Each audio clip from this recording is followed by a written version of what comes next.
Hi guys, ಎಲ್ಲರಿಗೂ ನಮಸ್ಕಾರ. ನಾನಿವತ್ತು ಕರ್ಬೂಜ ಜ್ಯೂಸ್ ಮಾಡೋಣ ಅಂತ ಹೇಳಿ ಒಂದು ಕರ್ಬೂಜ ಹಣ್ಣು ತೊಗೊಂಡಿದ್ದೀನಿ. ಅದರಲ್ಲೂ ಈ ಬೇಸಿಗೆ ಟೈಮಲ್ಲಿ ಯಾರಿಗೆ ತಾನೇ ಕರ್ಬೂಜ ಹಣ್ಣು ಅಂತಂದರೆ ಇಷ್ಟ ಆಗಲ್ಲ ಹೇಳಿ. ಅದರಲ್ಲೂ ಇದರಿಂದ ಏನಪ್ಪ ಬೆನಿಫಿಟ್ ಅಂತ ಹೇಳಿದ್ರೆ, ಇದು ನಮ್ಮ ಜೀರ್ಣಕ್ರಿಯೆಗೆ ತುಂಬಾ ಒಳ್ಳೆಯದು ಅಂತಲೇ ಹೇಳ್ಬೋದು. ಇದರಲ್ಲಿ ಫೈಬರ್ ಕಂಟೆಂಟ್ ಜಾಸ್ತಿ ಇರೋದ್ರಿಂದ ನಮ್ಮ ದೇಹಕ್ಕೆ ತುಂಬಾ ಒಳ್ಳೆಯದು. ಹಾಗೆ ದೇಹನ ತಂಪು ಇಡೋದಕ್ಕೆ ಸಹಾಯ ಮಾಡುತ್ತೆ ಅಂತಲೇ ಹೇಳ್ಬೋದು. ತುಂಬಾ ಹೀಟ್ ಆಗಿದ್ದರೆ ಈ ಹಣ್ಣು ತುಂಬಾ ಹೆಲ್ಪ್ ಮಾಡುತ್ತೆ. ಹಾಗೆ ನಾನು ಇದನ್ನು ಸಿಪ್ಪೆ ಎಲ್ಲ ಬಿಟ್ಟು ಒಳಗಡೆ ತಿಳಲು ಮಾತ್ರ ನೀಟಾಗಿ ತೆಗೆದಿಟ್ಕೊತಾ ಇದ್ದೀನಿ. ಒಂದು ಸ್ಪೂನ್ ತೊಗೊಂಡು ನೀವು ನೀಟಾಗಿ ಎಲ್ಲ ತೆಕ್ಕೋಬೋದು. ಹಾಗೆ ಇದಕ್ಕೆ ಜಾಸ್ತಿ ಹಾಕೋ ಅವಶ್ಯಕತೆ ಇಲ್ಲ. ನೀವು ಸ್ವಲ್ಪ ಸಕ್ಕರೆ ಹಾಗೆ ಒಂದೆರಡು ಹನಿ ನಿಂಬೆಹಣ್ಣು ಹಾಕಿದ್ರೆ ಸಾಕು. ಹಾಗೆ ನನ್ನ ಮಗಳಿಗೂ ಕೂಡ ನಾನು ಕಲ್ಲಂಗಡಿ ಹಣ್ಣು ಜ್ಯೂಸ್ ಮಾಡ್ತಾಯಿದ್ದೀನಿ.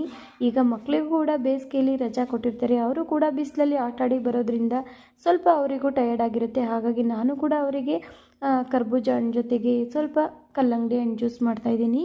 ಈಗ ನಾನು ಒಂದು ಜಾರ್ ತೊಗೊಂಡು ಅದಕ್ಕೆ ಕರ್ಬೂಜ ಹಣ್ಣು ಹಾಕ್ತಾಯಿದ್ದೀನಿ. ಅದಕ್ಕೆ 1 ಸ್ಪೂನ್ ಸಕ್ಕರೆನ ಹಾಕ್ತಾಯಿದ್ದೀನಿ. ನೀವು ರುಚಿಗೆ ಸಕ್ಕರೆ ಹಾಕ್ಕೋಬೋದು, ಬೇಡ ಅಂದರೆ ಸ್ಕಿಪ್ ಮಾಡ್ಕೊಳ್ಳಿ. ಹಾಗೆ ನಾನು ಸಕ್ಕರೆ ಎಲ್ಲ ಹಾಕಿದ್ದಾದಮೇಲೆ ಒಂದೆರಡು ಹನಿ ನಿಂಬೆಹಣ್ಣು ಹಾಕ್ತಾಯಿದ್ದೀನಿ.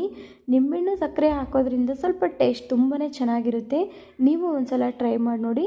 ನಾನಿವಾಗ ಇದನ್ನು ನುಣ್ಣಗೆ ರುಬ್ಬಿಟ್ಕೊಂಡು ಎಲ್ಲ ಒಂದು ಗ್ಲಾಸಿಗೆ ಹಾಕ್ತಾಯಿದ್ದೀನಿ. ನೋಡ್ತಾ ಇರ್ಬೋದು ಜ್ಯೂಸ್ ಯಾವ ರೀತಿ ರೆಡಿ ಆಗಿದೆ ಅಂತ. ತುಂಬಾ ಚೆನ್ನಾಗಿರುತ್ತೆ ಜ್ಯೂಸ್ ಅಂತಲೇ ಹೇಳ್ಬೋದು. ಇದರಲ್ಲಿ ನಮ್ಮ ದೇಹಕ್ಕೆ ಎಲ್ಲ ಥರದ ಲಾಭ ಸಿಗುತ್ತೆ ಅಂತಲೇ ಹೇಳ್ಬೋದು. ಹಾಗೆ ಜ್ಯೂಸ್ ಕೂಡ ರೆಡಿ ಆಯಿತು. ನನ್ನ ಮಗಳಿಗೂ ಕೂಡ ಕಲ್ಲಂಗಡಿ ಹಣ್ಣು ಜ್ಯೂಸ್ ಕೂಡ ರೆಡಿ ಮಾಡಿಕೊಂಡೆ. ಅವಳಿಗೂ ಕೂಡ ಜ್ಯೂಸ್ ಮಾಡಿಕೊಟ್ರೆ ತುಂಬಾ ಖುಷಿಯಿಂದ ಕುಡಿತಾಳೆ. ನೋಡ್ತಿರ್ಬೋದು ಕರ್ಬೂಜ ಜ್ಯೂಸು ಹಾಗೆ ಕಲ್ಲಂಗಡಿ ಹಣ್ಣು juice. Thank you for watching.